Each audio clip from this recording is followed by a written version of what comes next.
और 1.5 करोड़ रुपए का गोल्ड सिल्वर की ज्वेलरी वगैरह पकड़ी है। कब ये कार्रवाई की गई, मुखबिर की सूचना से की गई या किस तरीके से हुआ, पूरा बताइए। ये कल रात की घटना है। कल रात तकरीबन 9:30 बजे हमारा जो स्पेशल क्राइम ब्रांच है आरपीएफ का, उसके हमारे 3 जवान रात में ड्यूटी पे थे, क्राइम प्रिवेंशन ड्यूटी पे थे। तो पहले से हम लोगों ने इसमें अपना नेटवर्क लगा रखा था इन्फॉर्मेशन के लिए, कई दिन से हम लोग इसके पीछे में लगे हुए थे। तो कल इवनिंग में इन्फॉर्मेशन मिला तो फिर ये लोग जवान जो ड्यूटी पे थे, तो एक व्यक्ति हमें सस्पिशियस नज़र आया। उसे भारी भारी बैग लेके जा रहा था और अकेला था, तो सस्पिशन रेज हुआ कि इस तरह के भारी बैग क्यों लेके जा रहा है वो। उससे पूछताछ किया तो वो कोई सेटिस्फैक्ट्री रिप्लाई नहीं दे पाया। उसमें उसके पास कोई ट्रेन की टिकट नहीं थी, कोई उसके पास ऑथराइजेशन नहीं था। देन उसको चेक किया गया तो उसके पास से 3 सफ़ेद बैग मिले, 3 बोरे मिले सफ़ेद।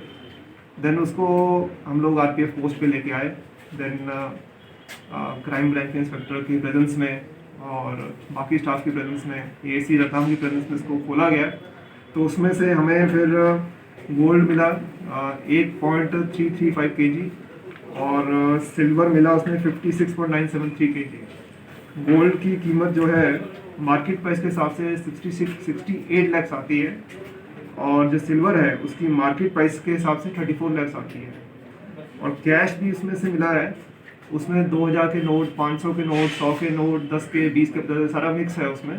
और टोटल वैल्यू उसकी अराउंड 2,29,88,930 आ रही है। तो उसको फिर हमने, जो आरोपी था, उसको हिरासत में लिया और अपना उसमें सीए लिस्ट बनाया है। एंड अभी ये इंफॉर्मेशन इनकम टैक्स डिपार्टमेंट को दे दी गई है और उनकी टीम इंदौर से रवाना हो गई है। वो आएंगे और आगे की कार्रवाई फिर वो ही करेंगे। हाँ, इसमें जिसको पकड़ा गया उसका क्या नाम है और आरपीएफ किन धाराओं में मुकदमा बना रही है? इसमें जो पकड़ा गया है वो, उसका नाम तो हम आपको नहीं बता पाएंगे, वो जांच का विषय है वो। एंड इसमें हम लोग आरटीएफ सेक्शन, रेलवे एक्ट के सेक्शन 147 एंड 145 में अपना केस बनाएंगे। आगे की कार्रवाई जो होगी वो इनकम टैक्स एक्ट जो है इसमें वही वो लोग करेंगे। अच्छा, एक सूचना ये भी है कि जिसको पकड़ा उसका एक साथी और था, वो फरार होने में कामयाब हो गया। हाँ, इनका एक साथी और था। जो हमें प्रिलिमिनरी इन्फॉर्मेशन ये मिली है कि वो नागदा से बोर्ड हुआ था एंड ये एक कैरियर है जिसको पकड़ा है। इसने वो जो सामान लेके आया, 3 बोरे लेके आया था, वो हैंडओवर करने थे ट्रेन में।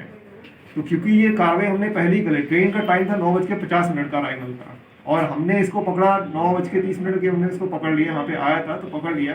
तो ही गॉट द इन्फॉर्मेशन, कोई आया नहीं, तो इसमें इस कार्रवाई करने में जो समय लगा उसमें ही गॉट द इन्फॉर्मेशन, तो वो वहाँ से फिर वो भाग गया। क्योंकि ये अब जब स्टेशन पे आते भी हैं तो पूरा इनका नेटवर्क रहता है।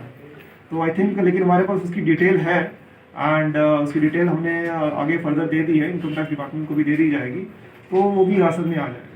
अच्छा, इसमें जिस कोरियर को पकड़ा है यहाँ से रतलाम स्टेशन से, ये आया है सामने कि किसके लिए ये काम करता था, किस नेटवर्क के लिए था, ज्वेलरी वाला कौन था?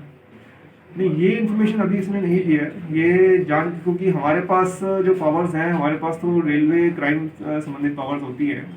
ये सारा का जो इन्वेस्टिगेशन है, ये इनकम टैक्स डिपार्टमेंट के ऑफिसर्स आएंगे, वही करेंगे, वही आपको इस बारे में जानकारी दे पाएंगे। हमसे बात करने के लिए धन्यवाद।